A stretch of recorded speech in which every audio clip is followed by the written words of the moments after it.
Hello! നമ്മുടെ പുതിയ വീഡിയോയിലേക്ക് എല്ലാവർക്കും സ്വാഗതം. അപ്പോൾ ഇന്ന് നമ്മൾ രാവിലെ തന്നെ ഒരു ബക്കറ്റും പൈപ്പൊക്കെ എടുത്ത് ഇറങ്ങിയിട്ടുണ്ട്. നമുക്ക് അംഗനവാടിയിലേക്ക് കൊണ്ടുപോകാൻ ഉപ്പേരിയൊന്നുമില്ല. അപ്പോൾ നമുക്ക് നമ്മുടെ വീട്ടിലൊരു കോവയ്ക്കയുടെ വള്ളിയുണ്ട്. അപ്പോൾ അതുമ്മേ കോവയ്ക്ക ഉണ്ടെങ്കിൽ കുറച്ച് പറിച്ചെടുക്കാമെന്ന് വിചാരിച്ചിട്ടുള്ള പോക്കാണ് കേട്ടോ.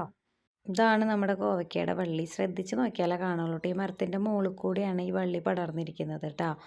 അപ്പോൾ നമുക്ക് ഒരുപാട് കോവയ്ക്ക ഇതിന്ന് കിട്ടാറുണ്ട്. ഇപ്പോൾ കുറച്ചേ കായ്ച്ചിട്ടുള്ളൂ കേട്ടോ. അവിടെ ഇവിടെയൊക്കെ നോക്കിയാൽ അതാ സൂം ചെയ്ത് നിങ്ങൾക്ക് കാണാം 1, 2 എണ്ണമൊക്കെ. അപ്പോൾ നമുക്കിനി കോവയ്ക്ക പറിക്കാം. ഇതാണ് നമ്മൾ കോവയ്ക്ക പറിക്കാൻ കൊണ്ടുവന്നിരിക്കുന്ന പൈപ്പ്. ഞാൻ സാധാരണ ഇങ്ങനെയാണ് കേട്ടോ പറിക്കാറ്. ഇതെൻ്റെ സ്വന്തം ഐഡിയയാണ്. കാരണം തോട്ടിയൊന്നും കെട്ടി പറിക്കില്ല. പൈപ്പിൻ്റെ ഉള്ളിൽ കൂടെ ആകുമ്പോൾ ഓരോ കോവയ്ക്ക പൈപ്പിൻ്റെ ഉള്ളിലേക്ക് കയറ്റിയിട്ട് പതുക്കെ ഒന്ന് ഫ്രണ്ടിലോട്ടൊന്ന് അങ്ങനെ പ്രസ് ചെയ്ത് കഴിഞ്ഞാൽ ആ കോവയ്ക്ക അതിൻ്റെ ഉള്ളിൽ കൂടെ വീണിട്ട് നമ്മുടെ കയ്യിലേക്ക് വരും. അങ്ങനെയാണ് ഞാൻ കോവയ്ക്കകൾ പറിച്ചെടുക്കാറ് കേട്ടോ. വീടിൻ്റെ അടുത്തുള്ളവരൊക്കെ ഞാൻ ഈ പൈപ്പും കൊണ്ട് ഇറങ്ങി പോകുമ്പോൾ ചോദിക്കാറുണ്ട്, ഇതെങ്ങനെ പറിക്കാനാന്ന്. പക്ഷേ ഇതെൻ്റെ സ്വന്തം ഐഡിയയാണ് ഗൈസ്.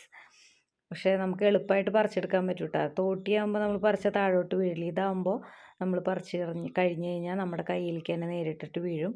അപ്പോൾ നമ്മൾ കയ്യിൻ്റെ അടിഭാഗം ഇങ്ങനെ പൈപ്പിൻ്റെ ചോട്ടിൽ ഇങ്ങനെ ക്ലോസ് ചെയ്ത് വെക്കും. അപ്പോൾ അതിൻ്റെ ഉള്ളിലെല്ലാം ഇങ്ങനെ വന്ന് വീണിട്ടുണ്ടാവും. അപ്പോൾ കുറച്ച് നേരം നമുക്ക് വെയിറ്റ് കൂടുതലാണെന്ന് തോന്നുമ്പോൾ മാത്രം നമ്മൾ താഴത്തുനിന്ന് കൈ എടുത്തിട്ട് അത് ബക്കറ്റിലേക്ക് ഇട്ട് വെക്കുകയാണ് ചെയ്യുക.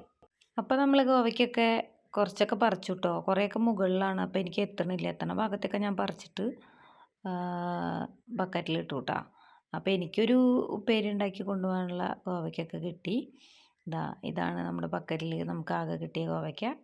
അപ്പോൾ നമ്മൾ കോവയ്ക്കൊക്കെ പറിച്ചിങ്ങോട്ട് കയറിയപ്പോൾ ഒരു വള്ളി ഇങ്ങനെ 4 കോവയ്ക്കായിട്ട് തൂങ്ങി കിടക്കണ്ടേ. അപ്പോൾ ഞാൻ ആ വള്ളിയടക്കം പറിച്ചെടുത്തു കേട്ടോ.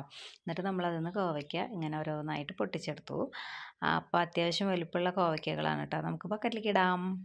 കോവയ്ക്കൊക്കെ പറിച്ചെടുത്തിട്ട് നമ്മൾ തിരിച്ചു പോരുമ്പോഴാണ് നമ്മുടെ ആത്തച്ചക്ക ഒരെണ്ണം പാകമായി നിൽക്കുന്നത് നമ്മൾ കണ്ടത്. അപ്പോൾ നമ്മൾ തൊട്ടപ്പുറത്ത് വീട്ടിൽ കിച്ചുവിനെ വിളിച്ചു കിട്ടാ. കിച്ചുവാണ് നമ്മുടെ വീട്ടിലെ ഒരുവിധം മരത്തിലൊക്കെ പൊത്തി പിടിച്ച് കയറുന്ന ആൾ. അപ്പോൾ അവൻ യൂണിഫോമൊക്കെ മാറി നിൽക്കുകയാണ് സ്കൂളിലേക്ക് പോകാൻ വേണ്ടിയിട്ട്. എന്നാലും ആൾ വേഗം വന്നു. ആത്തച്ചക്കയുടെ മുകളിൽ പൊത്തി പിടിച്ച് കയറി. പിന്നെ ആൾക്ക് അത്ര വെയിറ്റ് ഒന്നും ഇല്ലാത്ത കാരണം ചില്ലകൾക്കൊന്നും പ്രശ്നമൊന്നും പറ്റില്ല. ആൾ ഏത് അറ്റം വരെയും കയറിക്കോളും. അങ്ങനെ ആൾ മുകളിലെത്തി നമ്മൾ ആത്തച്ചക്കൊക്കെ കാണിച്ചു കൊടുത്ത് ആളത് തിരിച്ച് പിരിച്ച് ഒക്കെ ഒരുവിധം പറിച്ചെടുത്തു. പക്ഷെ കയ്യിൽ പിടുത്തം കിട്ടാതെ കാരണം അത് താഴത്തോട്ട് വീണു കേട്ടോ. അപ്പം നമ്മുടെ ആത്തച്ചക്കകളുടെ വലിപ്പമൊക്കെ ഏകദേശം കുറഞ്ഞു തുടങ്ങിയിട്ടുണ്ട്. നല്ല നല്ല ആത്തച്ചക്കകളൊക്കെ മലയണ്ണാന്മാർ തിന്നുപോയി. അപ്പോൾ ഇതാണ് നമ്മുടെ ആത്തച്ചക്ക. പാകാവണേ ഉള്ളൂ. ഇനി ഇത് പറിച്ച് വെച്ച് കഴിഞ്ഞാലാണ് പഴുക്കുക. നമ്മളിനി അവർക്ക് കഴിക്കാൻ കൊടുക്കണ്ടല്ലോ, ഇനി നമുക്ക് കഴിക്കേണ്ടതെന്ന് വിചാരിച്ചിട്ട് പറിച്ചെടുത്തതാണ് കേട്ടോ. അപ്പോൾ പറിച്ചെടുത്തതിന് ശേഷം അവൻ സ്കൂളിലേക്ക് പോകാൻ വേണ്ടിയിട്ട് അവൻ്റെ വീട്ടിലോട്ട് പോവുകയാണ് കേട്ടോ. അപ്പോൾ നമ്മുടെ വീഡിയോ ഇഷ്ടപ്പെട്ടാൽ ലൈക്ക് ചെയ്യുക, ഷെയർ ചെയ്യുക, കമൻറ്റ് ചെയ്യുക. നമ്മുടെ ചാനൽ സബ്സ്ക്രൈബ് ചെയ്യുക. ടാറ്റാ.